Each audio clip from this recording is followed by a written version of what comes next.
ಗಂಗಣಪತಯೇ ನಮಃ. ಶ್ರೀ ಗುರುಭ್ಯೋ ನಮಃ. ಹರಿ ಓಂ. ನಮಸ್ಕಾರ. ಅಮೃತಾಂಶೂದ್ಭವೋ ಭಾನುಷ್ ಶಶಬಿಂದುಃ ಸುರೇಶ್ವರಃ ಔಷಧೈ ಜಗತಃ ಸೇತುಃ ಸತ್ಯಧರ್ಮಪರಾಕ್ರಮಃ. ಓಂ ಅಮೃತಾಂಶೂದ್ಭವಾಯ ನಮಃ. ಚಂದ್ರನನ್ನು ಸೃಷ್ಟಿಸಿದವನು ಭಗವಂತ. ಹೀಗಾಗಿ ಭಗವಂತ ಅಮೃತಾಂಶೂದ್ಭವ. ಓಂ ಭಾನವೇ ನಮಃ. ಜಗತ್ತನ್ನು ಬೆಳಗುವವನು ಭಗವಂತ. ಹೀಗಾಗಿ ಭಗವಂತ ಭಾನು. ಓಂ ಶಶಬಿಂದವೇ ನಮಃ. ಆನಂದಪೂರ್ಣವಾದ ಅವಯವಗಳನ್ನು ಭಗವಂತ ಹೊಂದಿದ್ದಾನೆ. ಹೀಗಾಗಿ ಭಗವಂತ ಶಶಬಿಂದು. ಓಂ ಸುರೇಶ್ವರಾಯ ನಮಃ.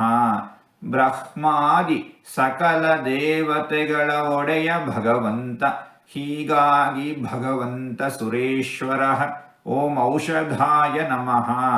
ಸಂಸಾರವೆಂಬ ರೋಗಕ್ಕೆ ಔಷಧಿಯಾಗಿದ್ದಾನೆ ಭಗವಂತ. ಹೀಗಾಗಿ ಭಗವಂತ ಔಷಧಂ. ಓಂ ಜಗತಃ ಸೇತವೇ ನಮಃ.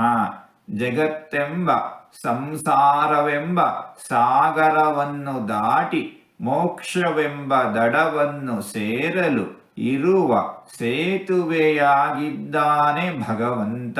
ಹೀಗಾಗಿ ಭಗವಂತ ಜಗತಃ ಸೇತು. ಓಂ ಸತ್ಯಧರ್ಮ ಪರಾಕ್ರಮಾಯ ನಮಃ. ಎಂದೂ ಹುಸಿಯಾಗದ ಮಾರ್ಪಡದ ಧಾರಣ ಶಕ್ತಿಯನ್ನು ಶೌರ್ಯವನ್ನು ಭಗವಂತ ಹೊಂದಿದ್ದಾನೆ. ಹೀಗಾಗಿ ಭಗವಂತ ಸತ್ಯಧರ್ಮ ಪರಾಕ್ರಮ. ಹೀಗೆ 4 ತೊದಲು ಮಾತುಗಳನ್ನು ಆಡಿದ್ದೇನೆ. ಇದರಲ್ಲಿ ಏನಾದರೂ ತಪ್ಪುಗಳು ಇದ್ದರೆ ಆ ತಪ್ಪುಗಳನ್ನು ಬಿಟ್ಟು ಒಳ್ಳೆಯದು ಅಂತ ಏನಾದರೂ ಇದ್ದರೆ ಆ ಒಳ್ಳೆಯದನ್ನು ಮಾತ್ರ ಸ್ವೀಕರಿಸಬೇಕು ಅಂತ ಹೇಳಿ ಪ್ರಾರ್ಥನೆ. ಈ ನುಡಿಗಳನ್ನೆಲ್ಲ ಆಡಿಸಿದ ಭಗವಂತನಿಗೆ ಸರ್ವವೂ ಸಮರ್ಪಿತ. ಸರ್ವಂ ಶ್ರೀಕೃಷ್ಣಾರ್ಪಣಮಸ್ತು.